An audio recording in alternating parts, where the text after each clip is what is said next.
Donc je m'appelle Pauline, j'ai 33 ans, je suis la maman de 3 garçons.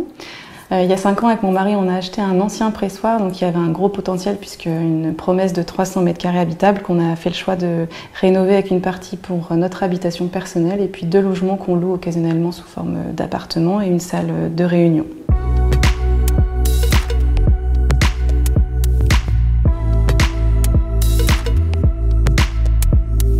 L'avantage de cette maison-là, c'est qu'elle était disposée en forme de L, donc on a pu vraiment distinguer les 2 habitations pendant longtemps. On a d'abord fait nos espaces de vie à nous dans la première partie, puis on a pu réouvrir au dernier moment, une fois la deuxième partie rénovée, pour exploiter complètement l'ensemble de la maison. Moi, je suis arrivée et j'ai tout de suite vu ce que je voulais en faire. C'est fou parce que je ne sais pas si je saurais me projeter sur une autre maison, mais celle-ci, j'ai tout de suite vu les espaces, la finalité en fait, en tout cas de la maison. Mon mari beaucoup moins, mais en même temps il m'a suivi dans ce projet-là. En fait, il a fait une majorité, enfin la plupart des choses ici, donc sans lui on n'aurait pas pu rénover l'intégralité de la maison, c'est sûr. Donc là on arrive dans l'ancienne partie qui est la première partie qu'on ait rénovée.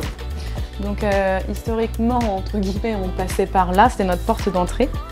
Et là c'était fermé, en fait on arrivait directement dans notre salon, avec un côté plutôt buanderie, WC, et après l'espace de vie, cuisine et salle à manger, où on passe le plus de temps. Et donc ici c'est la cuisine, donc c'est là où on a fait le choix de faire tomber le plafond pour récupérer une hauteur qui est super appréciable pour l'espace de vie, avec un beau Velux qui nous apporte beaucoup de clarté en journée, et donc un espace de vie où on passe beaucoup de temps.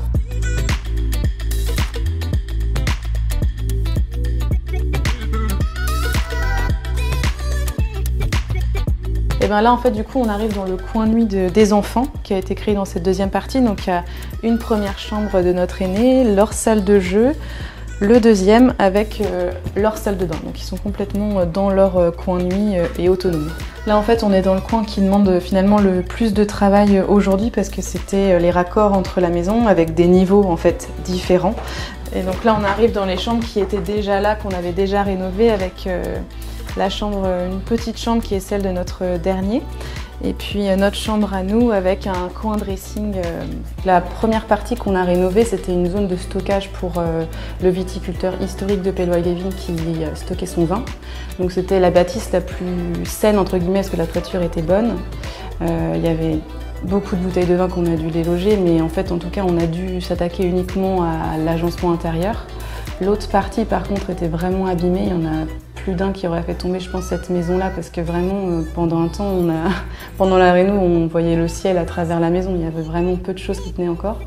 Donc là en fait on quitte notre partie à nous pour retrouver une partie qu'on a pensée pour être une partie plutôt locative, et un accès direct à un logement, en fait un appartement qu'on loue occasionnellement pour des locataires qui nous en font la demande. Donc là en fait on arrive sur une cuisine avec un canapé clic-clac, donc un potentiel de 2 couchages. Là, un coin WC, et ensuite on arrive dans la chambre avec son coin salle de bain attenant. On a rajouté une petite pièce où on a fait mettre un sauna. En fait, c'était un de nos souhaits d'avoir cet équipement à la maison, et en fait on l'a mis dans la partie locative pour peut-être en faire profiter les locataires en fonction de leurs souhaits, en fait, sous forme d'option.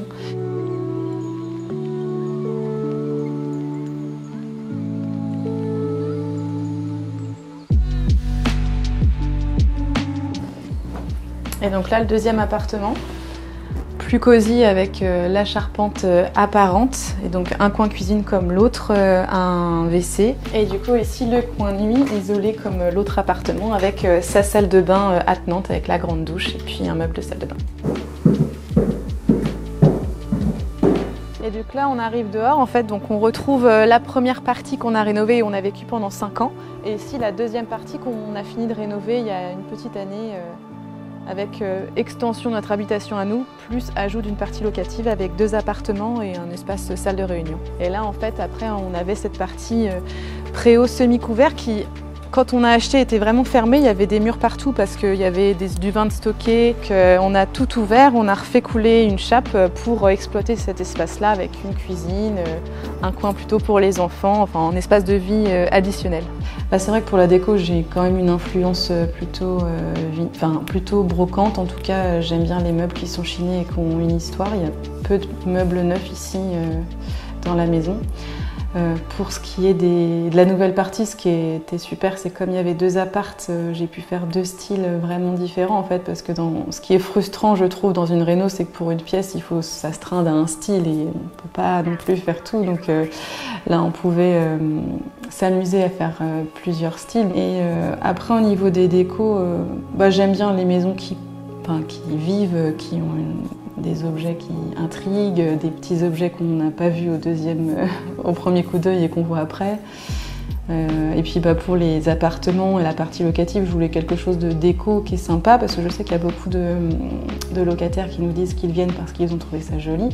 Donc je pense que ça joue beaucoup de se sentir bien dans un environnement, d'être hors de chez soi, puis d'avoir un endroit où on se plaît en fait, tout simplement.